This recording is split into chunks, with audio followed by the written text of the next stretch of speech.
Aujourd'hui, nous allons analyser le besoin en fonds de roulement en passant par le fonds de roulement. Donc, ces deux termes apparaissent presque la même chose, mais il y a une différence. Le fonds de roulement est censé de financer le besoin en fonds de roulement. Et le besoin en fonds de roulement est une liquidité demandée par l'entreprise pour pouvoir financer son cycle d'exploitation à court terme. Donc, ce besoin doit forcément être dépendant du fonds de roulement. Comment nous allons aussi maintenant interpréter le fonds de roulement en 3 degrés, c'est-à-dire un fonds de roulement supérieur à 0, égal à 0 et négatif. OK? Donc, il ne sert à rien de faire des calculs, c'est-à-dire aujourd'hui, nous n'avons plus besoin des gens qui peuvent faire des calculs, mais aujourd'hui aussi, on a besoin des gens qui peuvent faire des analyses devant les chiffres. Parce que le métier de la finance, c'est généralement c'est la capacité du gestionnaire à faire parler les chiffres, à analyser les chiffres. Aujourd'hui, la plupart des gens, je vois les étudiants qui sont seulement focalisés sur les méthodes de calcul, la partie technique. Et alors qu'il y a ce qu'on appelle la partie analyse qui est aujourd'hui très, très important. Les logiciels de finance sont aujourd'hui beaucoup plus efficaces que les humains. Mais ce que les logiciels aussi ne peuvent pas faire, c'est analyser la situation et proposer des solutions pertinentes. Donc, quand vous apprenez la finance, la comptabilité financière, il est très important d'analyser les indicateurs de gestion. Ces indicateurs qui sont très importants quand nous avons ce qu'on appelle notre bilan fonctionnel, analyser les impacts, ce qui se passe. Parce qu'aujourd'hui, nous on a vraiment besoin des gens qui peuvent faire des analyses et nous proposer des solutions pertinentes quand notre entreprise a un problème. D'abord, nous allons donner une définition très simple du fonds de roulement. Le fonds de roulement, c'est une liquidité, autrement dit, c'est un excédent de liquidité entre les ressources stables et les emplois stables. Les ressources stables, ce sont l'argent ou liquidité que l'entreprise qui a contracté à travers le capital social, les emprunts à long terme, emprunts bancaires et autres.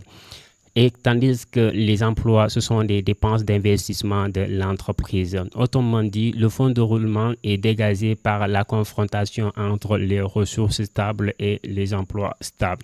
Si les ressources stables sont supérieures aux emplois stables, on a ce qu'on appelle un fonds de roulement positif.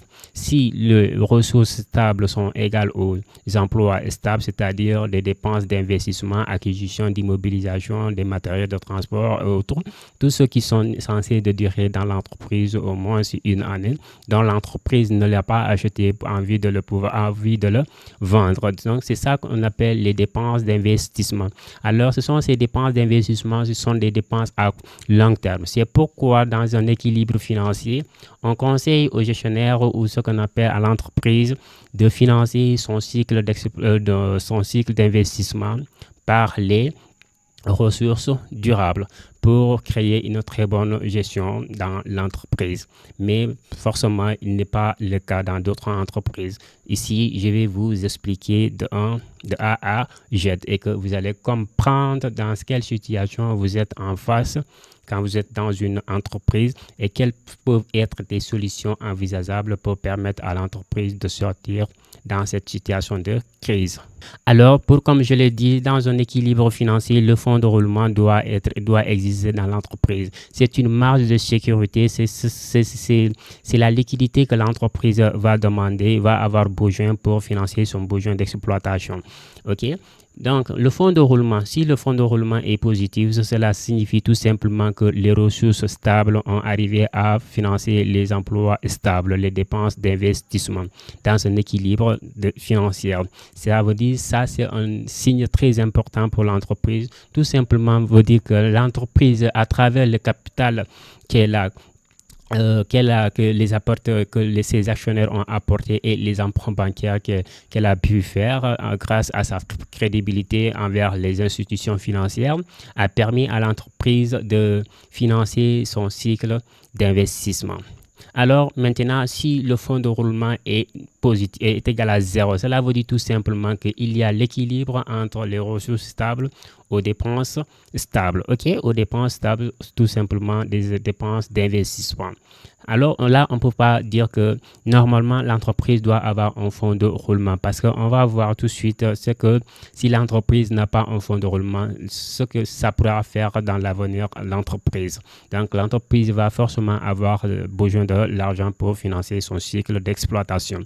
Donc, dans une situation où le fonds de roulement n'existe pas dans l'entreprise, cela veut dire tout simplement que l'entreprise va certainement avoir des problèmes de trésorerie dans un court délai.